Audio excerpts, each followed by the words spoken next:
Welcome to profit பண்ற channel. இப்போ நம்ம இந்த வீடியோல நாளைக்கு டிசம்பர் 3ஆம் தேதி நிஃப்டிக்கான இம்பார்ட்டன்ட் லெவல்ஸ் என்னன்றத நம்ம பார்க்க போறோம்.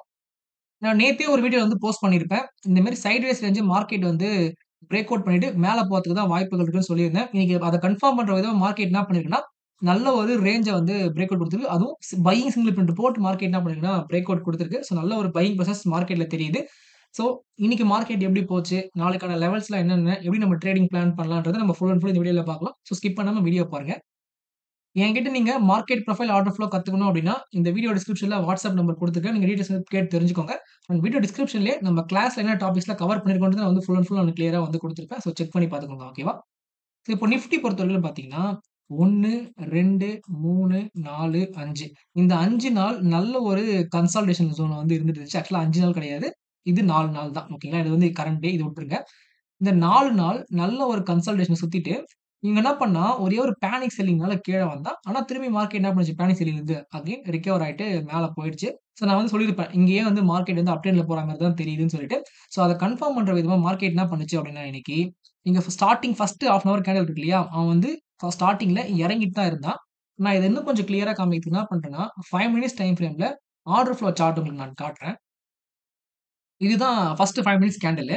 நீங்க இந்த கேண்டில் பாருங்களேன். நீங்க நார்மல் பிரைஸ் ஆக்ஷன்ல பார்த்தீங்கன்னா, கண்டிப்பா எல்லாருமே செல்லிங் தான் போயிருப்பீங்க.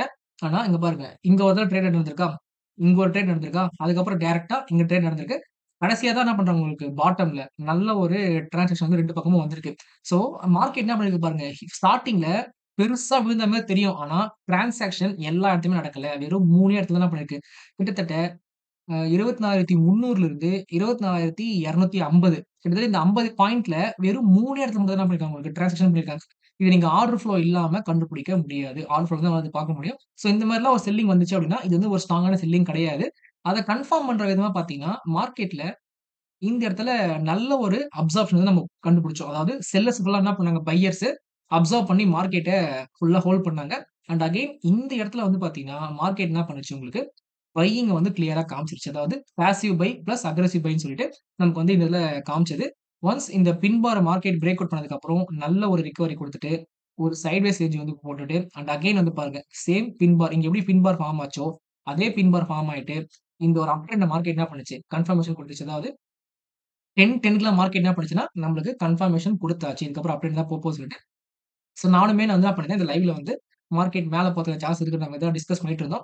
ஸோ அதுபடி பார்த்தீங்கன்னா, மார்க்கெட்டு கொஞ்சம் சைட்வேஸ்லயே போட்டுட்டு, அதுக்கப்புறம் கடைசியா ரேஞ்ச எக்ஸ்டென்ஷன் குடுத்துச்சு சரிங்களா? ஸோ நீங்க ஆர்டர் ஃப்ளோலாம் யூஸ் பண்ணீங்கன்னா, கண்டிப்பா உங்களுக்கு நல்ல ஒரு ட்ரேட் ஆப்பர்ச்சுனிட்டி கிடைக்கிறதுக்கு வாய்ப்புகள் இருக்கு. ஆனா ஃபர்ஸ்ட் லேர்ன் பண்ணணும். அதுதான் இம்பார்ட்டன்ட் சரிங்களா?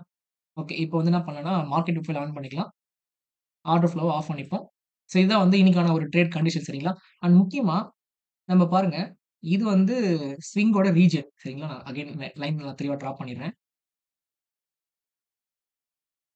தெரியுதுங்களா? சைட்வேஸோட ரீஜியன் கரெக்ட்டா அத பிரேக் அவுட் பண்ணும்போது நம்ம என்ன பண்ணிருக்கோம், சிங்கிள் பிரிண்ட் போட்டிருக்கோம். அதுவும் இது buying single print. So buyers உள்ள தான் இருக்காங்க. அண்ட் நல்ல ஒரு சிங்கிள் பிரிண்ட்டோட மார்க்கெட் பிரேக் பண்ணியிருக்கிறதுனால, இது கன்டின்யூ பண்றதுக்கான வாய்ப்புகள் நல்லாவே பிரகாசமா இருக்கு. ஸோ இப்போ நாளைக்கான இம்பார்ட்டன்ட் லெவல்ஸ்ன்னு பார்த்தோம்னா, நம்ம என்ன பண்ணலாம், ஆர்டர் ஃப்ளோ வச்சு லைட்டா குட்டி பண்ணிட்டு, நான் நேத்து வீடியோல போஸ்ட் பண்ணியிருப்பேன். இன்னொரு டைம் சொல்லிடுறேன். இங்க இடத்துல ஒரு வெர்ஜின் பாயிண்ட் ஆஃப் கண்ட்ரோல் இருக்கு இல்லையா? ஆக்சுவலா இது வெர்ஜின் பாயிண்ட் ஆஃப் கண்ட்ரோல் மட்டும் இல்ல. வெர்ஜின் ரிவர்சல் பாயிண்ட் ஆஃப் கண்ட்ரோல்னு நம்ம சொல்லுவோம். ஸோ நம்ம என்ன பண்றோம்னா, கரெக்ட்டா அங்க ஒரு லைன மார்க் பண்ணோம்னா, அதோட ரேஞ்ச் 24,572. இப்ப இருக்கிற குளோசிங் கிட்டத்தட்ட ஒரு 120 பாயிண்ட் நம்ம என்ன பண்றதுக்கு வாய்ப்பு இருக்கு. மார்க்கெட் மேல போறதுக்கான சான்சஸ் இருக்கு. ஓகேங்களா? ஓகே. இப்ப நம்ம மேல போறதுக்கான சான்சஸ் இருக்குன்றத பார்த்துட்டோம். இப்ப மார்க்கெட் நாளைக்கு எங்க ஓப்பனிங் ஆகும்? அந்த ஓப்பனிங் பேஸ் பண்ணி நம்ம எப்படி ட்ரேட பிளான் பண்ணலான்றத நம்ம இப்ப பார்ப்போம். ஏன்னா, இதுதான் ரொம்ப ரொம்ப இம்பார்ட்டன்ட். நம்ம ட்ரேட் பண்ணும்போது, மார்க்கெட் என்ன பண்ணலாம்? இன்னைக்கான ரேஞ்ச விட்டு கேப் அப்ல ஓப்பன் ஆயிட்டு, ஸ்ட்ரெய்ட்டா மேல போலாம். இல்லையா, கேப் அப்ல ஓப்பன் பண்ணிட்டு, கீழ வந்துட்டு, அதுக்கப்புறம் மேல போலாம். ஸோ உங்களுக்கு இதுல எங்க ட்ரேட் ஆப்பர்ச்சுனிட்டி நல்லா சூப்பரா இருக்கும்னு பார்த்தீங்கன்னா, மார்க்கெட் இந்த ரேஞ்சயோ இல்ல இந்த டேவோட ஹைக்கு மேல அதாவது கேப் அப்லயே ஓப்பன் ஆயிட்டு, இந்த சிங்கிள் பின் நமக்கு வந்துச்சு இல்லையா? இந்த சிங்கிள் பிரிண்ட்ல நல்ல ஒரு பையிங்க காமிச்சு, ரிகவர் ஆயிட்டு, டேவோட ஹைய உடைக்குதுன்னு வச்சுக்கோங்களேன், மார்க்கெட் சூப்பரா மேல போறதுக்கான வாய்ப்புகள் இருக்கு. நமக்கு இங்க ட்ரேட் ஆப்பர்ச்சுனிட்டி நமக்கு கிடைக்கும். சரிங்களா? இதே மார்க்கெட் மேல ஓப்பன் ஆயிட்டு, ஸ்ட்ரெய்ட்டா போயிடுச்சுன்னா, நம்மளால என்ன பண்ண முடியாது இந்த இடத்துல.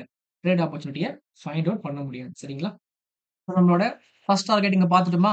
இந்த ரேஞ்சுக்கு ஸ்டாப் லாஸ் எங்க செட் பண்ணலான்னு பார்த்தோம்னா, இனிஷியலா நம்ம வந்து மார்க்கெட் இங்க மேல ஓப்பன் ஆயிட்டு ஒரு புல் பேக் வந்துட்டு மேல போகும் இல்லையா? அந்த புல் பேக்கோட லோவ ஸ்டாப் லாஸா செட் பண்ணலாம். அப்படி இல்லன்னா, இந்த சிங்கிள் பின்னோட பாட்டம் இருக்கு இல்லையா? இத நம்ம ஸ்டாப் லாஸா செட் பண்ணிக்கலாம். இந்த ஒரு ஸ்டாப் லாஸ் நாளைக்கு ஓப்பன் ஆகுது இல்லையா? அத பேஸ் பண்ணி வைக்கக்கூடிய ஸ்டாப் லாஸ். ஆனா, நீங்க வந்து ஒரு பொசிஷனல் ட்ரேடரா இருந்தீங்கன்னு வச்சுக்கோங்களேன், உங்களுக்கு வந்து டைரக்ட்டா இந்த ஒரு லோ இருக்கு இல்லையா?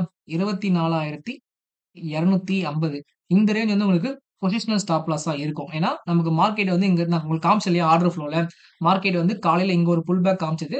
அதுக்கு சாரி இங்க ஒரு பை ஆர்டர் காமிச்சது. அதுக்கப்புறம் கொஞ்சம் சைட்வேஸ்ல போட்டுட்டு, ஒரு பை ஆர்டர் காமிச்சுட்டு மேல போச்சுன்னு சொன்னேன் பார்த்தீங்களா? அந்த பை ஆர்டர் லோ தான் இந்த 24,250. ஸோ நீங்க என்ன பண்ணலாம், இத வந்து நீங்க ஸ்டாப் லாஸ் செட் பண்ணிட்டு, நீங்க வந்து தாராளமா உங்களோட பொசிஷனல் ட்ரேட் கூட நீங்க இனிஷியேட் பண்ணலாம். So first target 24,572. அதுக்கு அடுத்ததும் ஒரு டார்கெட் இருக்கு. அது எந்த அளவுக்கு வந்து போகும்னு நமக்கு தெரியல. பட் இருந்தாலும் வந்து சொல்லிர்றேன் சரிங்களா? என்னன்னா, இந்த ஒரு பாயிண்ட் ஆஃப் கண்ட்ரோல் இருக்கு இல்லையா? Within point of control. இது வந்து 24,727 ஓகேங்களா? ஸோ இதுதான் வந்து என்னுடைய டாப்ல வரக்கூடிய டார்கெட்ஸ். ஸோ மார்க்கெட் இத பிரேக் பண்ணுச்சுன்னா, அதுக்கப்புறம் ஃபர்தரா மேல போறதுக்கான சான்சஸ் இருக்கு. அப்படி இல்லனா மார்க்கெட் என்ன பண்ணும்? இங்கிருந்து திரும்புனாலும் திரும்பிடும். நான் எதுக்காக மார்க்கெட் இங்க போயிட்டு திரும்பலாம்னு சொல்றேன்னா, நமக்கு வர ஃப்ரைடே ஒரு ஈவென்ட் இருக்கு. அந்த ஈவென்ட் என்னன்னா, இன்ட்ரஸ்ட் ரேட் டிசிஷன். நம்ப ஆர்பிஐ குடுப்பாங்க இல்லையா? அந்த டிசிஷன் இருக்கு. நெறைய பேர் வந்து பார்த்தீங்கன்னா, ஒரு 25 பிபிஎஸ் இறக்குவாங்க. அதாவது 25 பேசிஸ் பாயிண்ட் வந்து குறைக்கிறதுக்கு சான்சஸ் இருக்குன்னு சொல்லி நெனைச்சுட்டு இருக்காங்க. ஆனா 25 பேசிஸ் பாயிண்ட் குறைக்காம, நாங்க வந்து பழையசா என்ன இருக்கோ, அத அப்படியே ஹோல்ட் பண்றோம்னு சொல்ட்டாங்கன்னா, இவங்களுடைய எக்ஸ்பெக்டேஷனுக்கு அகைன்ஸ்ட்டா வந்து ஆர்பிஐ குடுக்குற மாரி இருக்கும். அப்படி ஆர்பிஐ வந்து ஹோல்ட் பண்ணிட்டான்னு வச்சுக்கோங்களேன், அதாவது இன்ட்ரஸ்ட் ரேட் ஏத்த மாட்டாங்க. அது நமக்கு தெரிஞ்ச விஷயம் தான். ஆனா குறைக்காம அப்படியே மெயின்டெயின் பண்றாங்க அப்படின்னா, இது வந்து அந்த எக்ஸ்பெக்டேஷனுக்கு அகைன்ஸ்ட்டா இருக்கும்போது, மார்க்கெட் என்ன பண்ணலாம், இங்கிருந்து ஒரு நல்ல ஒரு செல் ஆஃப் வந்து வரலாம். ஸோ அப் ட்ரெண்ட்ன்றது உங்களுக்கு ரொம்ப தூரம்லாம் வந்து இதுக்கப்புறம் போகாது. ஏன்னா, இப்ப இருக்கிற மார்க்கெட் என்ன மார்க்கெட்டு? நல்லா டவுன் ட்ரெண்டுக்கான மார்க்கெட். ஸோ இந்த டவுன் ட்ரெண்ட் மார்க்கெட்ல மார்க்கெட் ஃபுல்லா ரெக்கவர் ஆயிட்டு மேல போயிடலாம்னு எதிர்பார்க்காதீங்க சரிங்களா? ஸோ ஃப்ரைடேக்கு அப்புறம் தான் என்ன பண்ண முடியும்? மார்க்கெட்டு இந்த டவுன் ட்ரெண்ட்லருந்து திரும்பி மேல போகுதா? இல்ல அகைன் ட்ரெண்டான டவுன் ட்ரெண்ட கன்டின்யூ பண்ண போகுதான்றத தெரிஞ்சுக்க முடியும். ஸோ ஃப்ரைடேக்குள்ள கொஞ்சம் கேர்ஃபுல்லா ட்ரேட் பண்ணுங்க. பெரிய லாட்லாம் போகாதீங்க. அண்ட் முக்கியமா இது வந்து டிசம்பர் மாசம். டிசம்பர் மாசத்துல எஃப்ஐஐஸ்லாம் என்ன பண்றதுக்கு வாய்ப்புகள் இருக்கு? வெக்கேஷனுக்கு போறதுக்கான வாய்ப்புகள் இருக்கு. ஸோ மார்க்கெட்ல வால்யூம் குறைஞ்சிரும். ஸோ வால்யூம் குறையும்போது, நமக்கு நெறைய ஃபேக் பிரேக் அவுட்ஸோ, இல்ல வந்து பொய்யான மூவ்மெண்ட்டோ, இல்ல சைட்வேஸ்ல போறதுக்கான வாய்ப்புகள் நெறையவே இருக்கு. ஸோ டிசம்பர் மாசம் ட்ரேட் பண்ணுங்க. பட் குவான்டிட்டி சைஸ் வந்து ரொம்ப ரொம்ப கம்மி பண்ணி வச்சுக்கோங்க. சரிங்களா? அண்ட் இன்னொரு விஷயம் எல்லாரும் என்ன மன்னிச்சிடுங்க. நான் இன்னைக்கு யூடியூப் லைவ் வரலான்ட்டு தான் நான் நேத்து வெளியில சொல்லியிருப்பேன். ஆனா இன்னைக்கு பவர் கட்ன்றதுனால என்னால பண்ண முடியல. யூடியூப் லைவ் வர முடியல. ஸ்டூடண்ட்ஸ் கிட்ட மட்டும் தான் நான் வந்து இன்னைக்கு லைவ்ல இருக்க முடிஞ்சது. அதுவுமே வந்து என்னோட டேப் மூலியமா தான் இந்த லேப்டாப்ல வந்து வர முடியல சரிங்களா? ஸோ இப்ப தான் வந்து ஒரு பவர் வந்துச்சு. அதனால தான் என்ன பண்றேன் உங்களுக்கு வீடியோ ரெக்கார்ட் பண்ணி உங்களுக்கு வீடியோவா போஸ்ட் பண்ணிடுறேன் சரிங்களா? ஸோ நாளையிலருந்து உங்களுக்கு இந்த வீக் ஃபுல்லா லைவ் இருக்கும். ஜாயின் பண்ணிக்கோங்க யூடியூப்ல.